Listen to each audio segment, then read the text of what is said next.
Bonjour à tous et bienvenue pour ce nouvel épisode de Caillou News, votre émission d'actualité bimensuelle du monde de l'escalade. Et cette semaine, on se retrouve avec un épisode un petit peu particulier, puisqu'en effet, il y a 2 semaines sont apparues une déferlante de news un petit peu originales sur le monde de l'escalade. Alors, on va parler de ça et on parlera également d'un nouveau record de précocité dans le 9e degré. Et enfin, on ira du côté de Keqiao en Chine pour vous dévoiler le nom des gagnants de la première étape de Coupe du Monde de bloc de la saison. Alors, sans plus attendre, on est parti!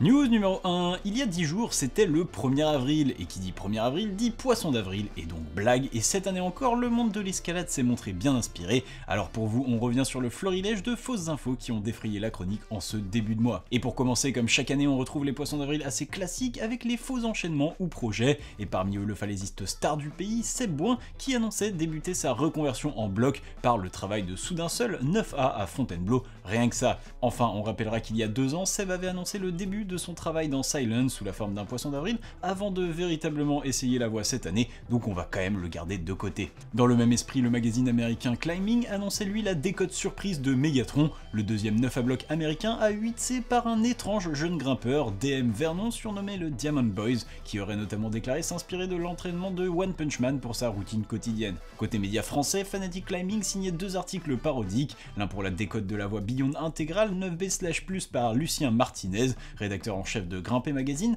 et l'autre expliquant que les ascensions réalisées par temps venteux ou avec ventilateur ne seraient plus prises en compte, permettant un allègement du poids du corps trop important, que ce soit en compétition notamment de vitesse ou même en extérieur. Enfin, le site 8A.nu, acteur principal du recensement des ascensions, informait de la mise en place d'un système de qualification supplémentaire pour les JO. Afin de mieux représenter la discipline en extérieur, l'IFSC aurait donc décidé de permettre aux meilleurs grimpeurs et à la meilleure grimpeuse du classement 8A.nu de janvier à juin 2024 de se qualifier directement au JO, une nouvelle qui donnerait donc actuellement la place au Tchèque Adam Ondra et à l'Allemande Martina Demmel, mais qui risquerait surtout de voir les falaises prises d'assaut au printemps. Enfin, malgré tout ça, cette année, la palme du plus gros poisson d'avril revient à Adam Ondra, mais aussi aux White Boys pour leur plaidoyer en faveur de l'adoption du système de cotation des O-grades. Mais qu'est-ce que les O-grades, me direz-vous? Eh bien, vous le savez, en escalade, notre moyen de classer les difficultés des ascensions se base sur des systèmes de cotation.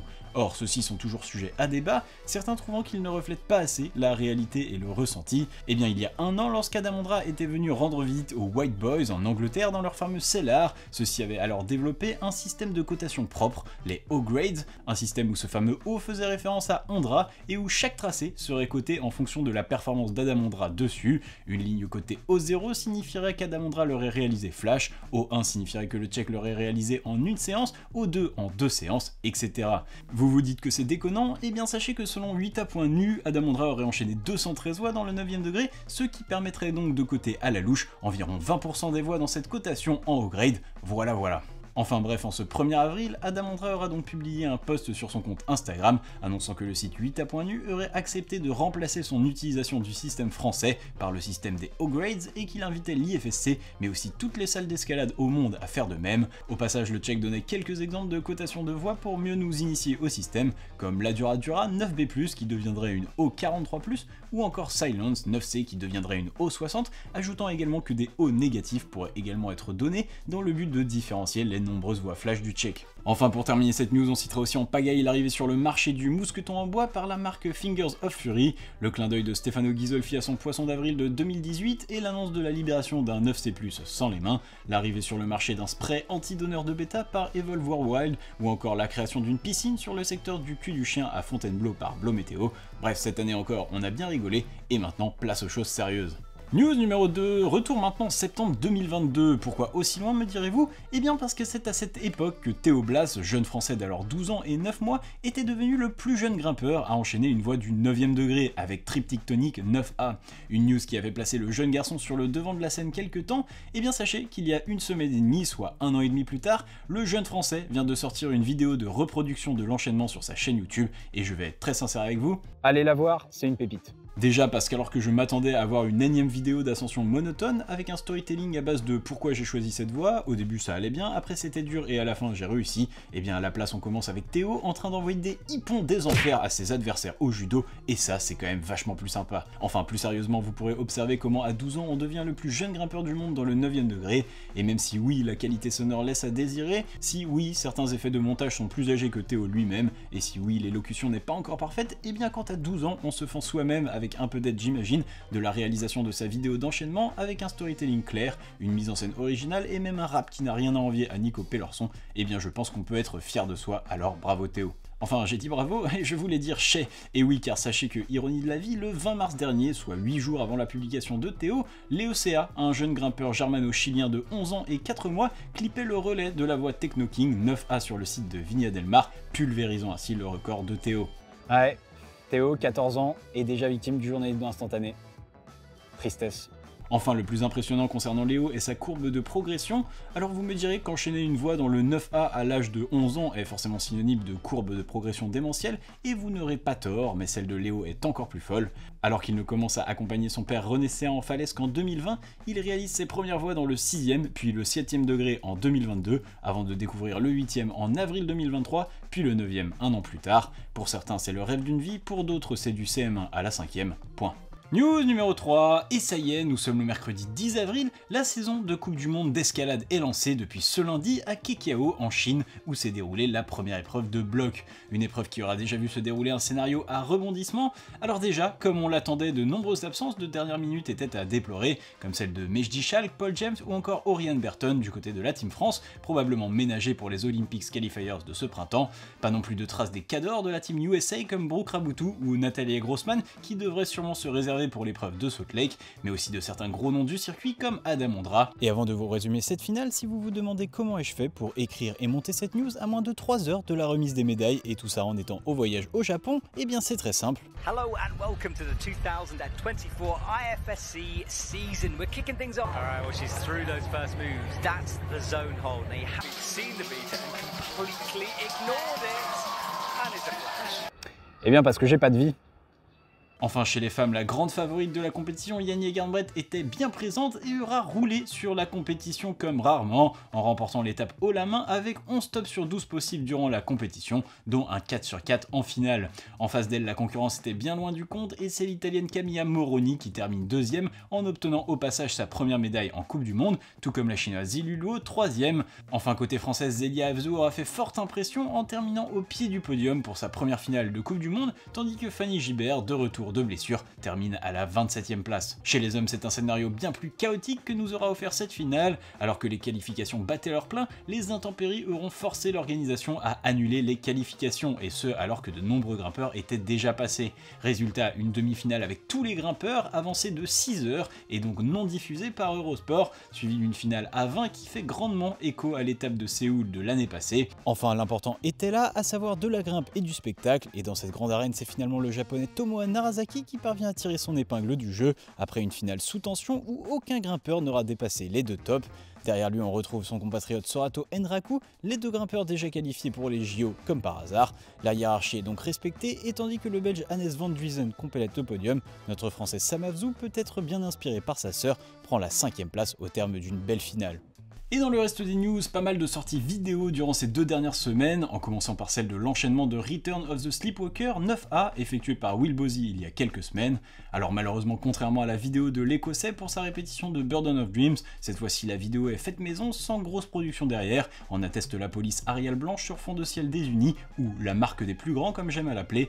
Enfin ceci mis à part, la vidéo n'en est pas moins très intéressante avec une explication très claire de chaque mouvement par l'Écossais et l'uncut extrêmement solide de l'ascension, bref le lien est en description. Et on rouvre maintenant le tiroir à projets extrêmement stylés, mais pourquoi de l'escalade où se terrent déjà allègrement nombre de grimpeurs comme Stefano Ghisolfi ou les White Boys, et on y ajoute le nom de Brian Whitmer.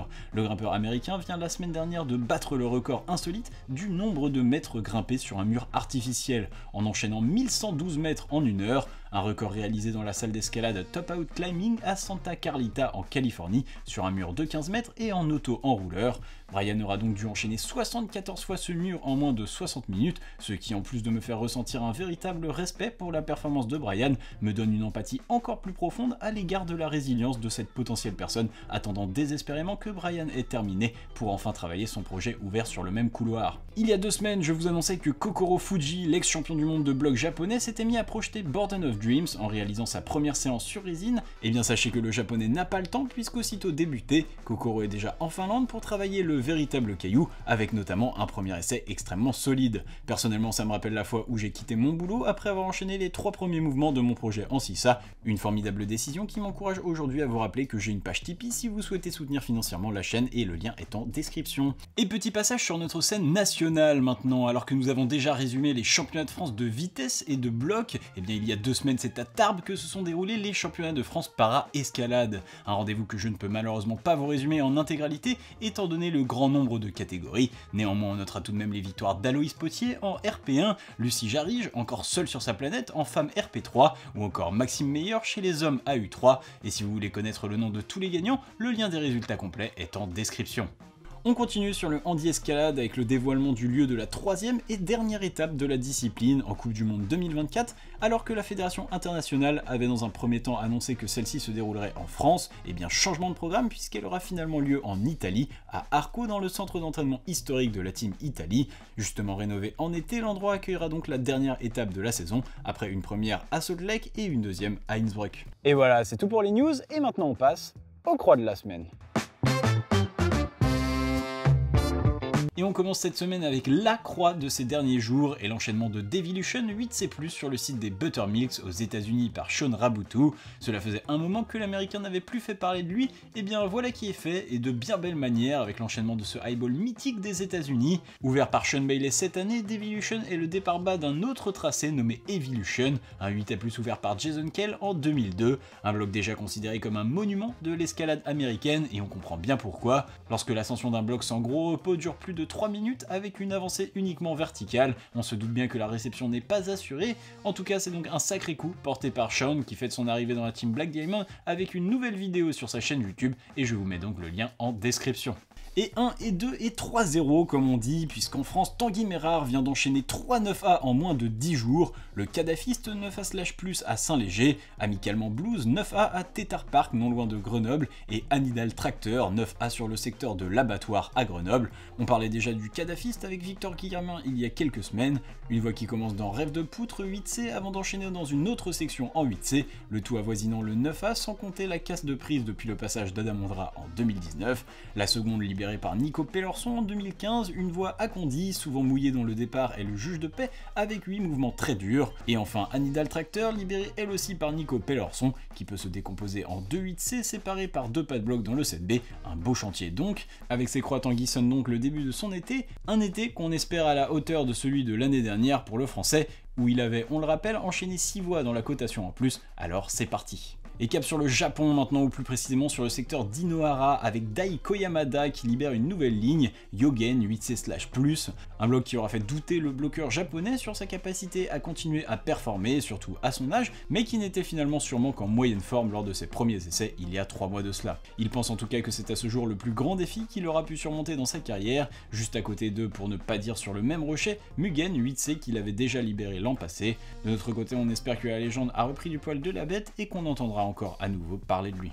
Et c'est en Espagne à Margalef que David Bermudez Carbonel enchaîne Victimas Pérez 9A. Et puisqu'aujourd'hui on a déjà parlé d'enfants mutants dans le 9e degré à moins de 14 ans, un de plus ne devrait pas vous choquer, puisque c'est bien ici le 2e 9A de sa carrière que signe David, mais aussi de son année. Une voie qu'il avait en tête bien avant de venir sur le site, 60 moves dans un bon dévers avant de finir dans une dalle pour le crux de fin, le tout demandant pas mal d'endurance, 4 jours de travail, 3 chutes dans le crux final la veille de l'enchaînement, et ça donne une bonne semaine de grimpe pour l'espoir de la discipline dont on ne se lasse pas de lire les exploits. Et voilà, cet épisode de Caillou News est maintenant terminé. Alors comme d'habitude, moi j'espère qu'il vous aura plu. Si c'est le cas, n'hésitez pas à laisser un j'aime sur la vidéo, à vous abonner à la chaîne si ce n'est pas déjà fait, à laisser un commentaire si le cœur vous en dit, et pourquoi pas à venir nous soutenir financièrement sur notre page Tipeee. Et moi, je vous dis à la semaine prochaine.